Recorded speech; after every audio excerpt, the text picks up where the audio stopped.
मस्त बेसनने भरलेल्या अशा मिरच्या आणि त्यांची भजी चपाती भाजीसोबत किंवा वरण भातासोबत इतकं अप्रतिम कॉम्बिनेशन लागतं ना, सुख आहे सुख.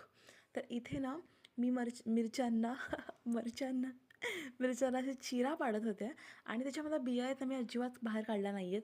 कसं स्पायसीपणा गेला मग अर्थ काय त्या मिरच्यांना? मिरची मिरची राहत नाही तर त्याच्यामध्ये तिखटपणा नसेल. तर मस्तपैकी ह्याला फक्त चीर करून घ्यायची आहे. मध्ये बिया अजिबात काढायच्या नाही आहेत. आणि एका वाटीमध्ये मी थोडंसं मीठ, हळद आणि मसाला घरगुती असतो ना, त्यामुळे थोडंसं तेल टाकलं आहे आणि त्याचं एक छोटंसं पेस्ट बनवून घेतलेली आहे. आता काय करायचं आहे की या मिरच्या ज्या चिरा पाडल्यात ना आपण, त्याच्यामध्ये ना छान प्रकारे ही सगळं जे आहे ना ते भरून घ्यायचं आहे आणि चांगल्या प्रकारे ना चोळून घ्यायचं आहे. का? कारण याच्यामध्ये मीठसुद्धा आहे आणि हे सगळीकडे लागलं पाहिजे.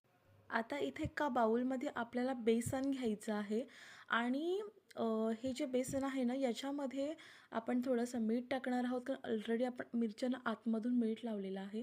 वरून थोडीशी हळद टाकायची आहे आणि इथे मी कसुरी मेथी ॲड करत आहे.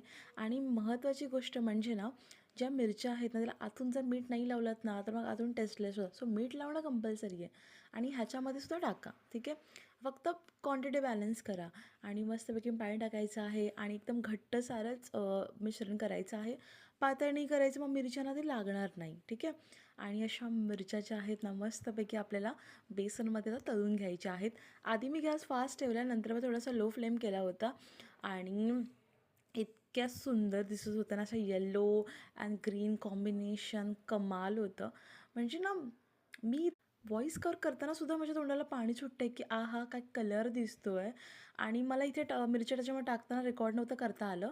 आणि इथे ना भजी म्हणजे थोडंसं बेसन उरलं होतं, त्याच्यामध्ये मी ह्या कांदा आणि कोथिंबीर मिरची टाकून एक भजी बनवल्या दातासाठी. आणि मिरच्या आम्ही वरण भातासोबत खाल्ल्या. इतकं सुंदर कमाल लागत होत्या ना. तुम्हाला जर माझा व्हिडिओ आवडला असेल तर लाईक करा, शेअर करा, सबस्क्राईब करा. Thanks for watching.